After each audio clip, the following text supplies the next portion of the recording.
It's story time. So, welcome back to day 2 of 30 days of stories from my time behind bars. So, oh, that sounded so reckless.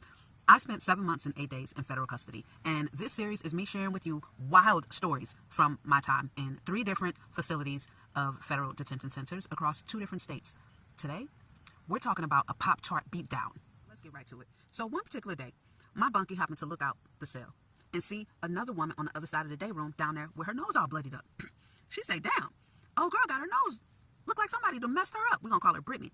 I look, now we all trying to look and see. I'm like, damn, what happened? What's going on? Who's her bunkie? Who's her bunkie?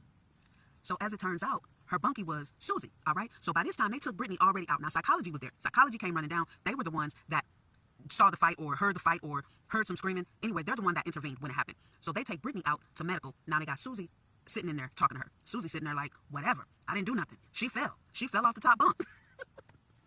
So by the time the smoke cleared and everybody come back, now the unit manager, Miss Smith, we had a town hall. This might have been the next day. Anyway, we had a town hall. So the whole unit is sitting out there in the day room. Miss Smith blamed all of us. She blamed the whole damn unit because old girl Brittany got boop-bopped over a Pop-Tart.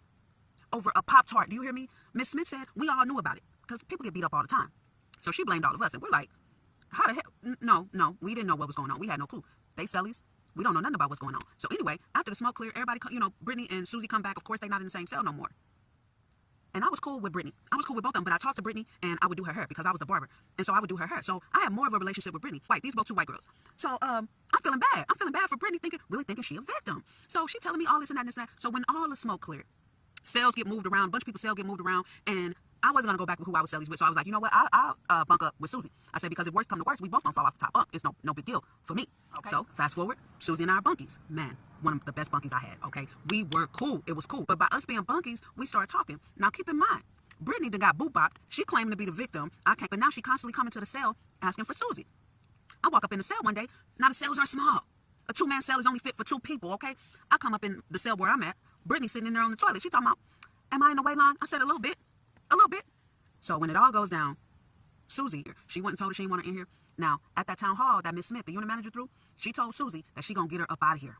She said, I'm gonna get you up out of here, up out of MDCLA. She said that was like the 3rd or 4th bunkie that Susie had that she boop-bopped. Susie said again, she fell off the top bunk. I didn't do nothing to her. Miss Smith said, I'm not stupid. You know how many people have slipped and fell in the shower?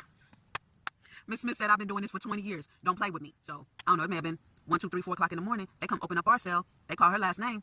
They say, pack up. You leaving. She said, what? Where am I going? They sent her to Santa Ana. She said, roll up. You out of here.